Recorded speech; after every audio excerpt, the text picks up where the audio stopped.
Le secret de Psaume 23, qui transformera ta vie pour toujours. La plupart des gens passent à côté. Salut mon ami, je dois te poser une question importante. Combien de fois as-tu entendu parler du Psaume 23? Peut-être que tu l'as écouté à l'église pendant ton enfance, ou bien qu'il a été récité lors d'un enterrement, ou encore que tu l'as appris par cœur pour le répéter dans les moments difficiles, en espérant y trouver du réconfort. Mais laisse-moi te dire une chose, il y a un secret caché au cœur du Psaume 23, que la majorité des gens ignorent totalement.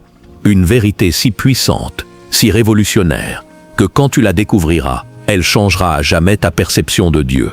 Tu te dis peut-être, attends, le Psaume 23 n'est-il pas simplement une histoire sur Dieu en tant que notre berger? Oui, c'est exact, mais il y a bien plus que cela, infiniment plus. Imagine si je te révélais que dissimulé dans ces 6 versets courts se trouve la clé pour vivre avec sérénité au milieu du tumulte, avec force dans les moments de fragilité et avec espérance face à l'inconnu. Imagine si je te disais que comprendre ce psaume comme Dieu l'a voulu pourrait radicalement métamorphoser ta relation avec lui. La plupart des gens lisent le psaume 23 comme un poème apaisant, quelque chose de gentil à dire quand la vie devient compliquée. Mais David n'écrivait pas seulement de jolies phrases. Il dévoilait une réalité spirituelle profonde sur l'identité de Dieu et sur la manière dont il agit dans nos existences. Une réalité que beaucoup d'entre nous ne saisissent jamais vraiment. Aujourd'hui, nous allons révéler la puissance cachée du psaume 23. Et à la fin de cette exploration, tu le verras sous un angle inédit. Je suis convaincu du fond du cœur que si tu laisses cette vérité pénétrer en toi, elle transformera ton existence. Es-tu prêt? Plongeons-nous dedans. Le psaume du berger. Comprendre le contexte. D'accord. Avant de plonger au plus profond du secret caché du psaume 23, prenons un moment pour reculer et examiner le contexte, car le contexte modifie tout.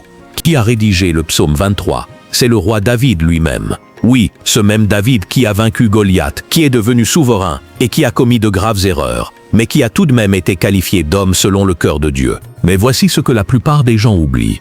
Avant d'être roi, David était un berger. Il a passé des années dans les champs à s'occuper des moutons, à les défendre contre les lions et les ours, à les diriger et à veiller sur eux. Donc, quand David désigne Dieu comme son berger, ce n'est pas une métaphore choisie au hasard.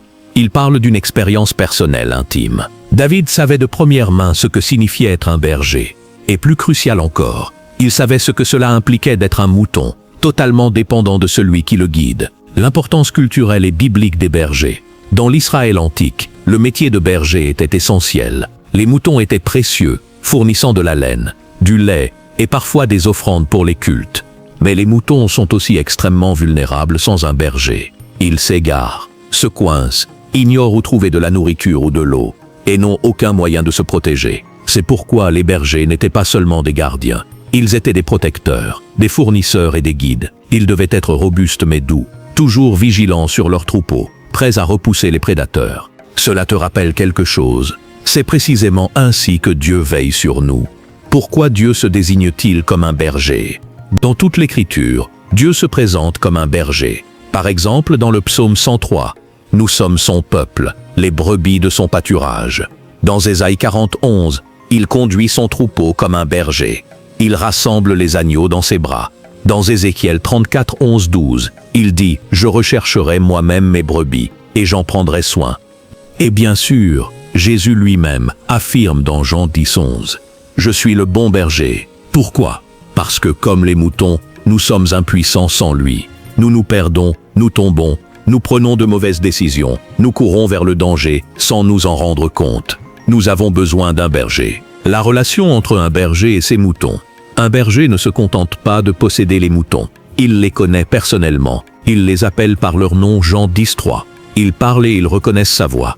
Et le meilleur aspect, le berger ne surveille pas de loin. Il marche avec eux. David connaissait ce type de lien avec Dieu. Et c'est pourquoi en écrivant le psaume 23, il ne décrivait pas un Dieu distant et impersonnel, mais un Dieu qui chemine à ses côtés, qui le dirige, le protège et pourvoit à ses besoins. Ainsi, quand David commence par « L'Éternel est mon berger », ce n'est pas une affirmation poétique, c'est une déclaration de confiance. Et c'est là, mon ami, que commence le secret caché du psaume 23. Plongeons maintenant dans le premier verset, pour révéler le secret de la provision divine. « L'Éternel est mon berger, je ne manquerai de rien ». Le secret de la provision. Soyons francs, Combien de fois nous sentons-nous en manque de quelque chose, peut-être d'argent, de direction dans la vie, d'amour, de tranquillité, ou simplement d'un sentiment de but. Et quand nous n'avons pas cela, nous nous sentons tendus, inquiets et agités. Mais David énonce quelque chose de radical. L'Éternel est mon berger, je ne manquerai de rien. Attends une seconde, tu veux dire que si Dieu est mon berger, je n'ai plus à désirer quoi que ce soit, plus d'inquiétude, plus de manque? Oui, mais pas comme tu l'imagines peut-être. Que signifie vraiment « je ne manquerai de rien » ? David ne dit pas que j'obtiendrai tout ce que je veux. Il affirme que, parce que Dieu est mon berger, j'ai tout ce dont j'ai réellement besoin. C'est une énorme différence. Le mot hébreu pour manquer est tcheise, qui signifie manquer, diminuer ou être privé. David déclare que si Dieu est mon berger, je ne serai jamais privé de ce qui est véritablement essentiel pour moi. Cela implique que si tu as besoin de paix, il la fournit. Si tu as besoin de vigueur, il la donne. Si tu as besoin de sagesse, il l'accorde. Si tu as besoin de ressources, il est fidèle. Dieu n'est pas seulement un pourvoyeur, il est le pourvoyeur. La provision de Dieu dans la Bible, les Écritures regorgent d'histoires où Dieu apparaît et fournit exactement ce dont son peuple a besoin, souvent de manière inattendue. Par exemple, la manne dans le désert Exode 16, quand les Israélites n'avaient rien à manger. Dieu a fait pleuvoir du pain du ciel. Élie et les corbeaux, 1 Roi 17. Pendant une sécheresse, Dieu a envoyé des oiseaux pour apporter de la nourriture à Élie. Jésus nourrissant les 5000, Matthieu 14, avec 5 pains et 2 poissons. Ce n'était pas un souci quand Dieu dirige. Dieu n'a jamais failli à pourvoir, et il ne commencera pas maintenant. Le problème, nous doutons du berger. La raison pour laquelle beaucoup d'entre nous se sentent en manque, c'est que nous ne faisons pas pleinement confiance au berger. Nous nous inquiétons pour l'argent, au lieu de croire qu'il pourvoira. Nous nous tourmentons pour l'avenir au lieu de nous fier à sa guidance. Nous poursuivons des choses en pensant qu'elles nous combleront, au lieu de nous reposer dans ce que Dieu nous a déjà octroyé. C'est comme un mouton qui s'éloigne du pâturage, en croyant trouver une meilleure herbe ailleurs, mais qui finit par se perdre, affamé et exposé au danger. L'endroit idéal pour un mouton est près du berger. Et le meilleur endroit pour toi est de faire confiance au Seigneur. Comment marcher dans la provision de Dieu? Pour passer de l'inquiétude sur ce qui manque à la confiance que Dieu pourvoira, voici quelques étapes. Premièrement, reconnais que Dieu connaît tes besoins avant même que tu les exprimes. Jésus l'a dit dans Matthieu 6,8. Votre Père sait de quoi vous avez besoin avant que vous le lui demandiez. Deuxièmement, prie avec anticipation. Philippiens 4, 6, 7 nous invite à présenter nos requêtes à Dieu, avec action de grâce, et à croire que sa paix gardera nos cœurs. Troisièmement, cherche d'abord son royaume. Matthieu 6, 33. Cherchez premièrement le royaume et la justice de Dieu, et toutes ces choses vous seront données par-dessus. Quatrièmement, repose-toi dans son timing. Parfois, la provision de Dieu n'est pas immédiate, mais elle est toujours ponctuelle. Ces retards ne sont pas des refus. Le secret caché, ton berger, est suffisant. Voici la vérité profonde. Dieu lui-même est ta provision.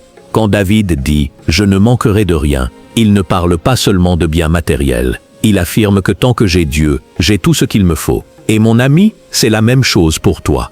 Tu n'as pas besoin de courir après les choses du monde pour te sentir en sécurité. Tu n'as pas à t'inquiéter pour demain. Ton berger est déjà devant toi, s'assurant que tu as tout le nécessaire. Alors, respire profondément, fais-lui confiance, et sache que tu n'es jamais démuni parce que ton berger est toujours avec toi. Il me fait reposer dans de verts pâturages, le secret du repos. Soyons honnêtes, la plupart d'entre nous ne savons pas vraiment nous reposer. Nous vivons dans un monde qui glorifie l'agitation. Travaille plus dur, fais plus, pousse-toi constamment, reste occupé. Et même quand nous prenons une pause, nos esprits continuent de tourbillonner avec des soucis. Factures, délais, relations, l'avenir. Mais voici la question.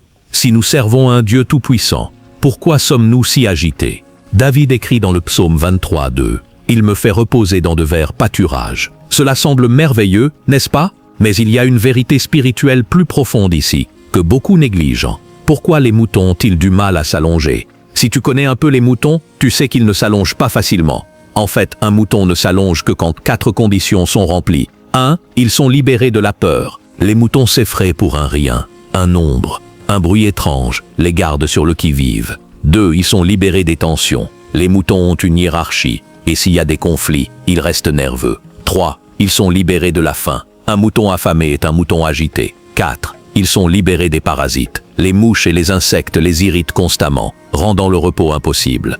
Tu vois où je veux en venir. Dieu veut te conduire vers un vrai repos. Mais beaucoup d'entre nous sommes spirituellement agités parce que nous sommes remplis de craintes inquiets pour l'avenir, de tensions gardant rancune et non pardon, de faim spirituelle affamée de la présence de Dieu et distraits par le bruit incessant de la vie. Alors, que fait Dieu? Il me fait reposer. Le don du repos forcé. Remarque que David dit « Il me fait ».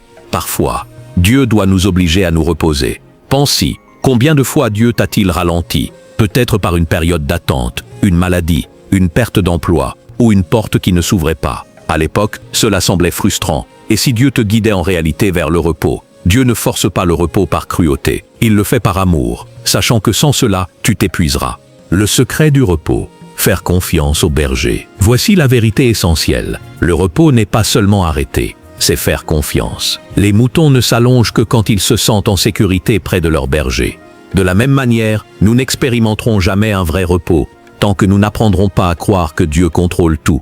Jésus l'a dit dans Matthieu 11, 28-30. « Venez à moi, vous tous qui êtes fatigués et chargés, et je vous donnerai du repos. » C'est une promesse. Tu n'as pas à porter tout seul. Alors aujourd'hui, quoi que ce soit qui te rende agité, tes peurs, tes fardeaux, ton stress, remets-le à Dieu. Laisse-le te conduire vers des pâturages verts, laisse-le être ton repos, car quand tu es entre les mains du bon berger, tu peux enfin respirer, sachant que tu es en sécurité. Il me conduit près des eaux paisibles. Le secret de la paix.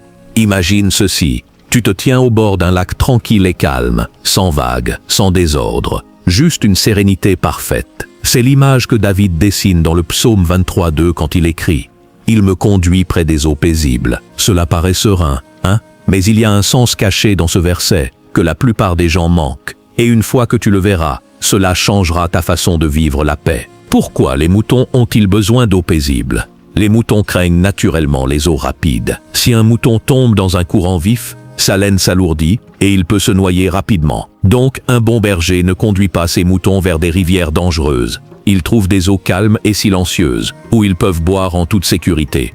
Qu'est-ce que cela signifie pour nous? La plupart d'entre nous se noient dans des eaux tumultueuses en ce moment.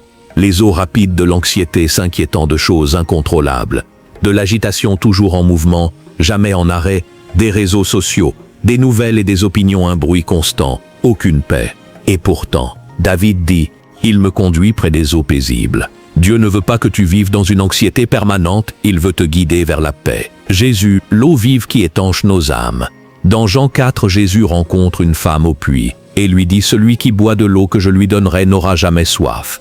Qu'est-ce qu'il voulait dire? Le monde offre un soulagement temporaire. Argent, succès, relations, divertissement. Mais rien ne satisfait vraiment. Seul Jésus peut donner une paix durable. C'est pourquoi Philippiens 4:7 dit « Et la paix de Dieu, qui surpasse toute intelligence, gardera vos cœurs et vos pensées en Jésus-Christ. » C'est le secret.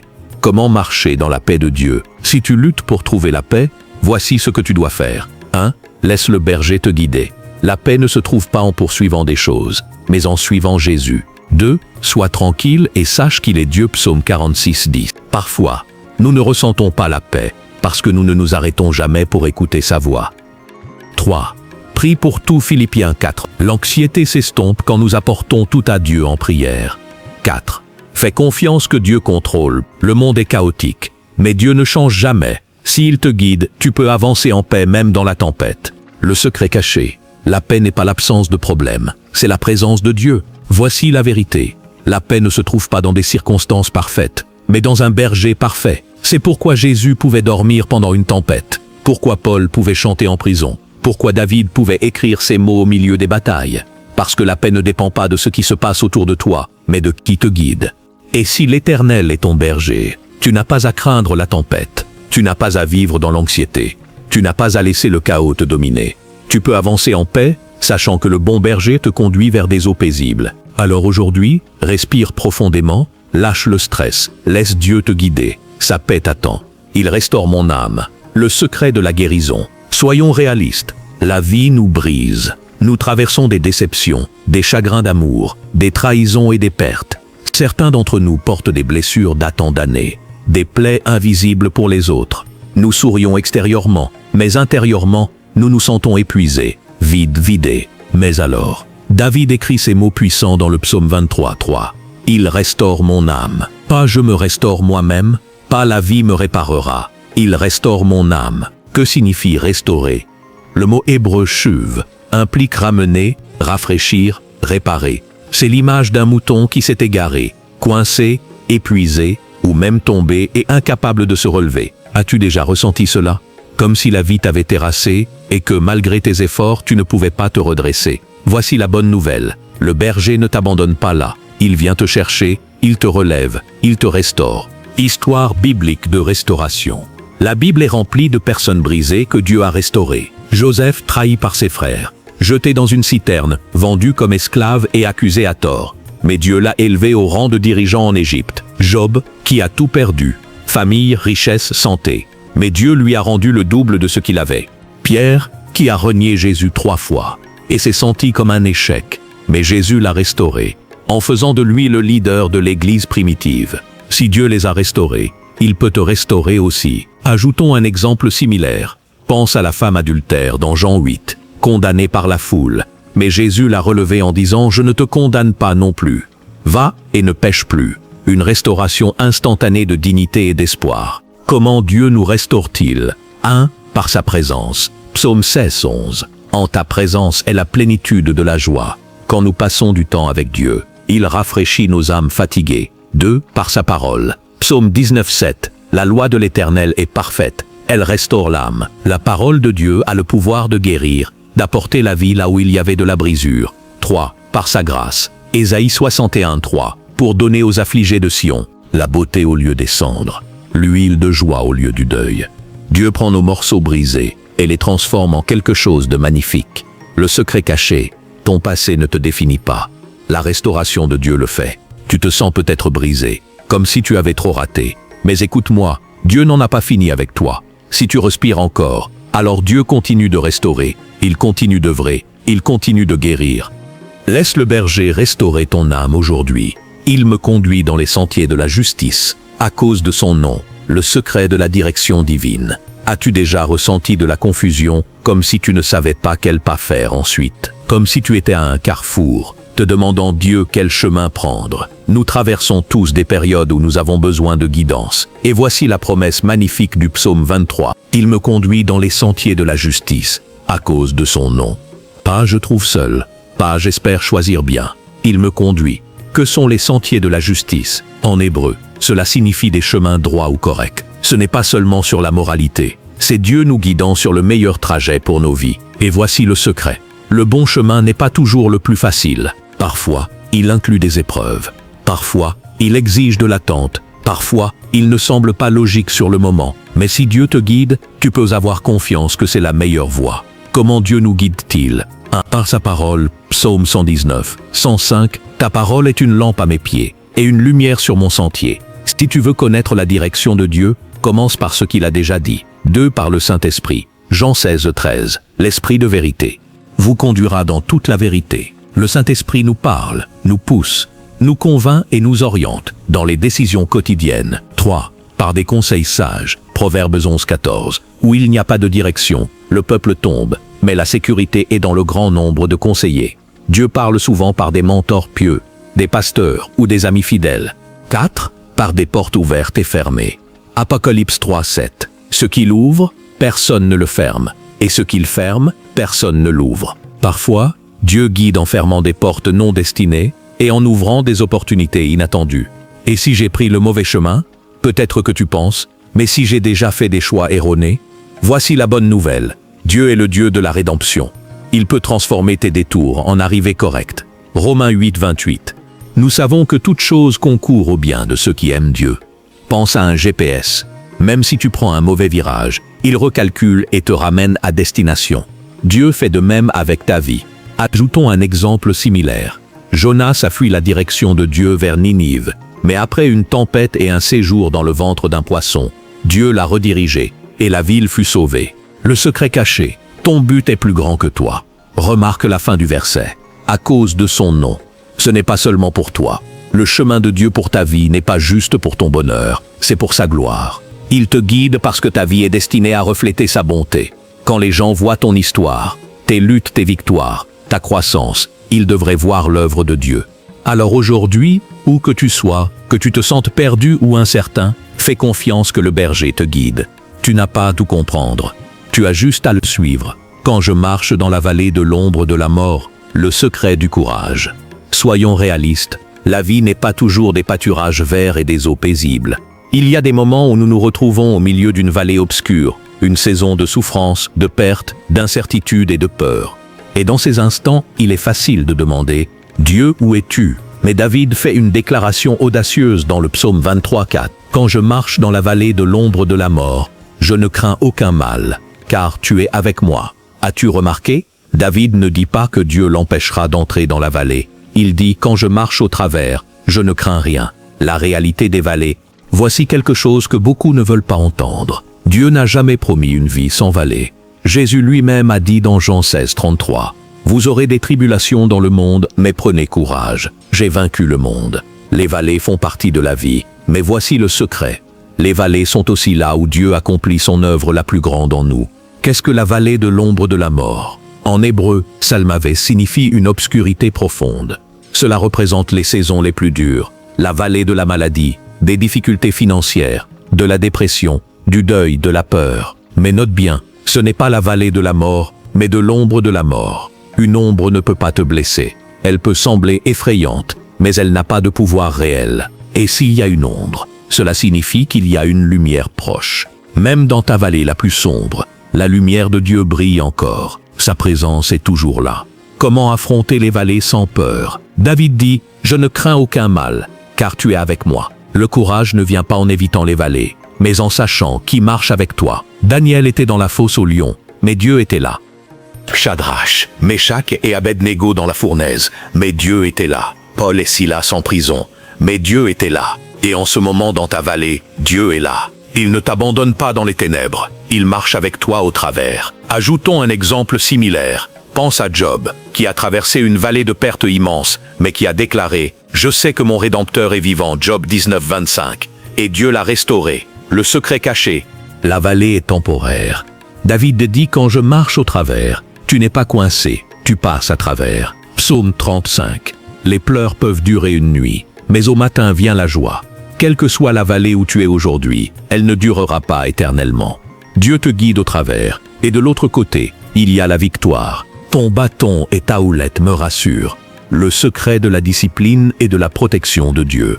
À première vue, ce verset ne semble pas réconfortant. Un bâton, une houlette. N'est-ce pas pour la discipline? Pourquoi David dit-il que cela le console? Parce que voici le secret caché. La discipline et la protection de Dieu ne sont pas des signes de sa colère. Elles sont la preuve de son amour. Le bâton, la protection de Dieu. Le bâton était un gourdin lourd que le berger portait pour repousser les prédateurs. Quand un loup ou un lion attaquait les moutons, le berger utilisait le bâton pour les défendre. Qu'est-ce que cela signifie pour nous? Dieu combat pour nous. Ésaïe 54:17. Toute arme forgée contre toi sera sans effet. Exode 14:14. L'Éternel combattra pour vous, et vous, gardez le silence. Quand l'ennemi t'attaque, Dieu intervient. La houlette, la guidance de Dieu. La houlette était un long bâton courbé que le berger utilisait pour guider et sauver les moutons. Parfois, un mouton s'égarait, et le berger l'utilisait pour le ramener. D'autres fois, pour le pousser doucement dans la bonne direction. Qu'est-ce que cela signifie pour nous?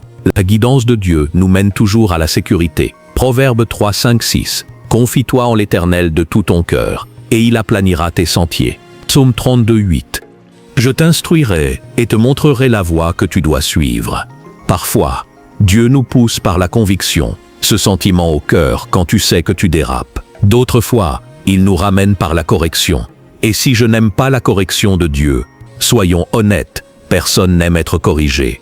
Mais Hébreux 12:6 dit « Car le Seigneur châtie celui qu'il aime. Un bon parent ne laisse pas son enfant courir dans la rue. Un berger ne laisse pas un mouton s'approcher d'une falaise. Et Dieu ne nous laisse pas nous détruire. Sa correction n'est pas une punition, c'est une protection. » Ajoutons un exemple similaire.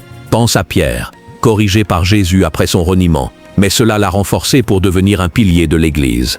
Le secret caché. La discipline de Dieu est un signe que tu lui appartiens. Quand David dit « Ton bâton et ta houlette me rassurent », il affirme « Je suis rassuré parce que je sais que tu combats pour moi. Je suis rassuré parce que je sais que tu me guides. Je suis rassuré parce que je sais que tu m'aimes assez pour me corriger. » Alors, au lieu de résister à la discipline de Dieu, remercie-le pour elle.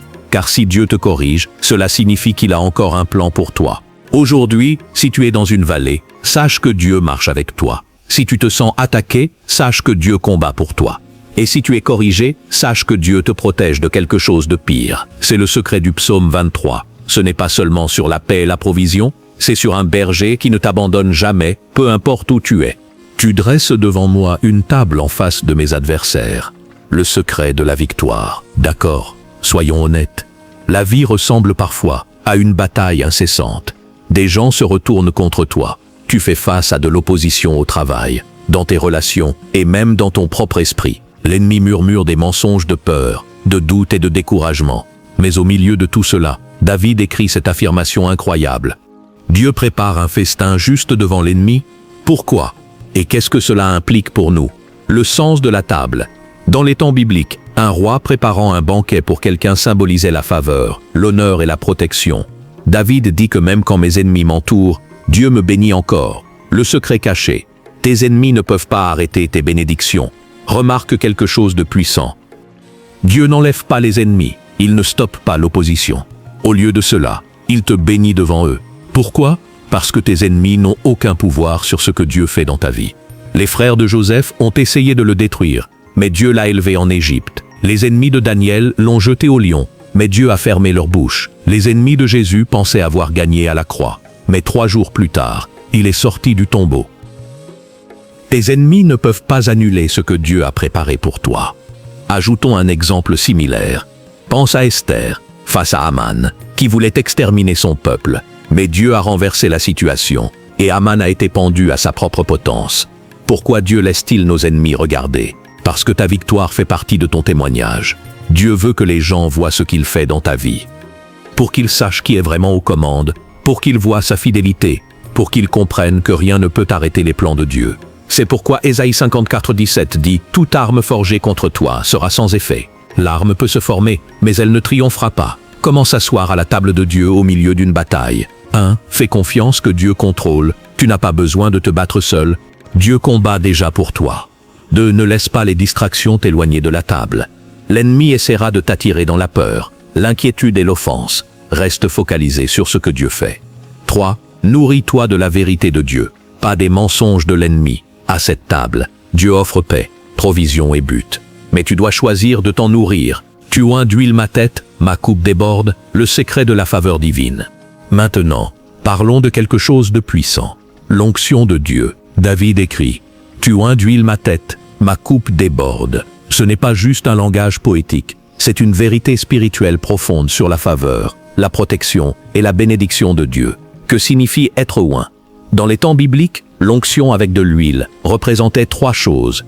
1. La consécration, mise à part pour un but. Les rois, prêtres et prophètes étaient oints pour symboliser qu'ils étaient choisis par Dieu. David lui-même fut oint comme roi alors qu'il n'était qu'un berger. Qu'est-ce que cela signifie pour nous? Si tu suis Jésus, tu es oint, choisi pour le but de Dieu. 2. La guérison et la restauration. L'huile était utilisée pour soigner les blessures. Cela veut dire que l'onction de Dieu apporte la guérison à ta vie, physique, émotionnelle et spirituelle. 3. La protection contre l'ennemi. Les bergers ognaient leurs moutons pour les protéger des insectes, des maladies. L'ennemi veut attaquer ton esprit, mais l'onction de Dieu te protège. Le secret caché, tu es déjà oint. Beaucoup pensent que l'onction est réservée aux pasteurs, prédicateurs ou leaders de louanges, mais ce n'est pas ce que dit la Bible. 1 Jean 2:20. Vous avez reçu l'onction de la part du Saint. Cela signifie que la main de Dieu est déjà sur toi. Tu es oint pour marcher dans ton appel, pour surmonter chaque attaque, pour apporter guérison et espoir aux autres. Ajoutons un exemple similaire. Pense à Marie-Madeleine, oint Jésus avec du parfum, et en retour, elle reçut une onction de pardon et de liberté. Que signifie ma coupe déborde? David ne dit pas que Dieu fournit juste assez. Non, il dit que Dieu le bénit tellement que cela déborde. Dieu n'est pas un Dieu de tout juste suffisant. Il est le Dieu de l'abondance, le Dieu de plus qu'assez, le Dieu qui te bénit au point que tu ne peux t'empêcher de déborder sur les autres. Jean 10:10. Je suis venu afin que les brebis aient la vie, et qu'elle l'ait en abondance. Comment marcher dans le débordement de Dieu? 1. Reste connecté à la source. Le débordement vient d'être proche du berger. Ne cherche pas la bénédiction, cherche le bénisseur. 2. Vise avec un cœur généreux. Proverbes 11:25. L'âme bienfaisante sera rassasiée, et celui qui arrose sera lui-même arrosé. 3. Marche dans l'obéissance. Deutéronome 28:2. Toutes ces bénédictions viendront sur toi et t'atteindront si tu obéis à la voix de l'Éternel ton Dieu.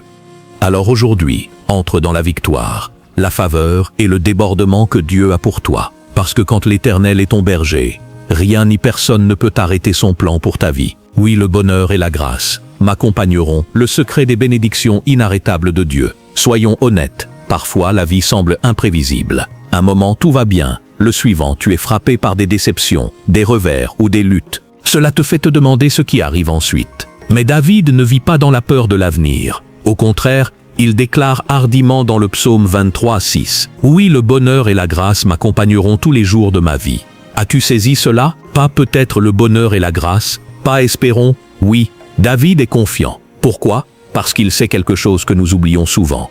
Les bénédictions de Dieu ne dépendent pas des circonstances, elles reposent sur sa nature immuable. Que signifie vraiment bonheur et grâce? Décomposons. 1. Le bonheur, cela représente la faveur de Dieu, sa provision et ses bénédictions. Ce sont les bonnes choses que Dieu apporte dans ta vie, même quand tout semble mal aller. Dieu œuvre encore pour ton bien. 2. La grâce, c'est l'amour de Dieu, son pardon et sa compassion. Cela signifie que même quand tu rates, la grâce de Dieu te couvre. Tu n'es pas défini par ton passé, tu es enveloppé par sa miséricorde. Le secret caché, les bénédictions de Dieu te poursuivent. David dit que le bonheur et la grâce m'accompagneront. Le mot hébreu radaf signifie poursuivre, chasser, traquer. Cela veut dire que les bénédictions de Dieu ne traînent pas passivement, elles te pourchassent activement.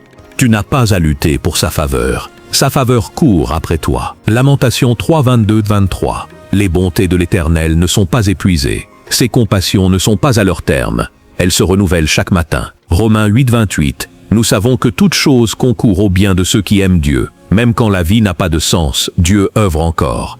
Comment marcher dans les bénédictions inarrêtables de Dieu? 1. Reste proche du berger. Le bonheur et la grâce suivent ceux qui le suivent. Reste dans sa parole, en prière et en obéissance. 2. Vis avec foi. N'attends pas le pire, attends le meilleur de Dieu. Psaume 27:13. Je suis tranquille, je verrai la bonté de l'Éternel sur la terre des vivants. 3. Fais confiance que même dans les épreuves, le bonheur de Dieu œuvre. Joseph fut jeté dans une fosse, mais cela mena à un palais. Job perdit tout, mais Dieu restaura double. Même Jésus dut passer par la croix avant la résurrection. Si tu appartiens à Jésus, ton histoire n'est pas finie. Le bonheur et la grâce te pourchassent. Ajoutons un exemple similaire. Ruth, veuve et étrangère. Mais la grâce de Dieu l'a poursuivie jusqu'à la lignée de David et du Messie. Et j'habiterai dans la maison de l'Éternel pour toujours. Le secret de la sécurité éternelle. Nous arrivons au verset final du psaume 23. Et celui-ci est le plus puissant de tous. David conclut par cette déclaration. Et j'habiterai dans la maison de l'Éternel pour toujours. C'est la promesse ultime. Car au bout du compte, notre plus grand espoir n'est pas seulement dans cette vie. Notre plus grand espoir est dans l'éternité. Que signifie habiter dans la maison de l'Éternel pour toujours? Dans l'Israël antique, la maison de l'Éternel désignait le temple, le lieu de la présence de Dieu. Mais David ne parle pas juste de visiter. Il parle d'habiter, de vivre dans sa présence éternellement. Le secret caché, la vie éternelle commence maintenant. Beaucoup pensent que la vie éternelle ne débute qu'après la mort.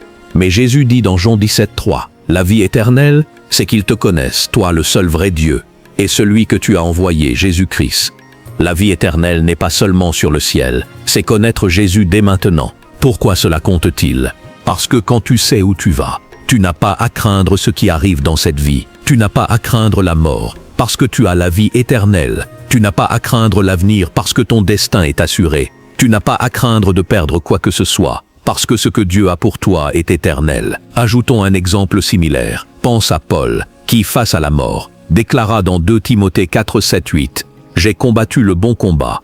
Il m'est réservé la couronne de justice, une sécurité éternelle qui lui donnait du courage. » Comment vivre avec une perspective éternelle? 1. Reste connecté à la présence de Dieu. Prends du temps pour l'adoration, la prière et la parole. Tu n'as pas à attendre le ciel pour expérimenter sa présence. Tu peux l'avoir maintenant. 2. Vis pour ce qui dure. Ne te laisse pas piéger par des choses temporaires. Concentre-toi sur ta foi. Ton but est l'amour des autres.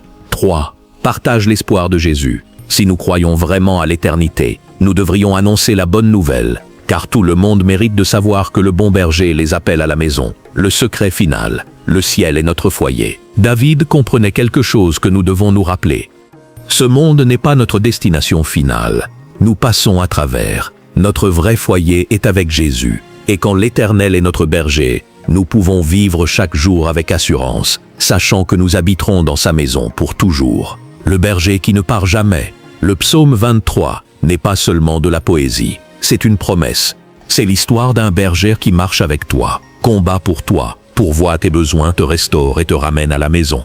Et voici la partie la plus belle. Ce berger n'est pas seulement celui de David, il est le tien aussi. En ce moment, où que tu sois dans la vie, Dieu t'appelle à lui faire confiance. Peut-être es-tu dans un pâturage vert, profitant de ses bénédictions, peut-être dans une vallée, luttant pour voir le chemin, peut-être assis à une table, sentant la pression de tes ennemis autour de toi. Peu importe où tu es, le berger est proche, et il te dit « Suis-moi, fais-moi confiance, je te mènerai à la maison ». Vas-tu lui faire confiance aujourd'hui? Prions, Seigneur, merci d'être notre berger. Merci de nous guider, de pourvoir à nos besoins, de nous protéger et de restaurer nos âmes.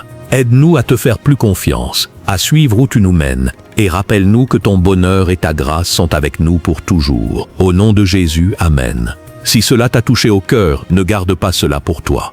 Partage-le simplement avec un ami qui traverse une période difficile. Envoie-le par message, poste-le sur tes réseaux sociaux, ou parle-en lors d'une conversation. Parce que le secret du psaume 23 est fait pour être diffusé. Et qui sait, cela pourrait changer la vie de quelqu'un d'autre comme cela pourrait changer la tienne. Agis maintenant, prends ton téléphone, choisis une personne qui en a besoin et envoie ce message.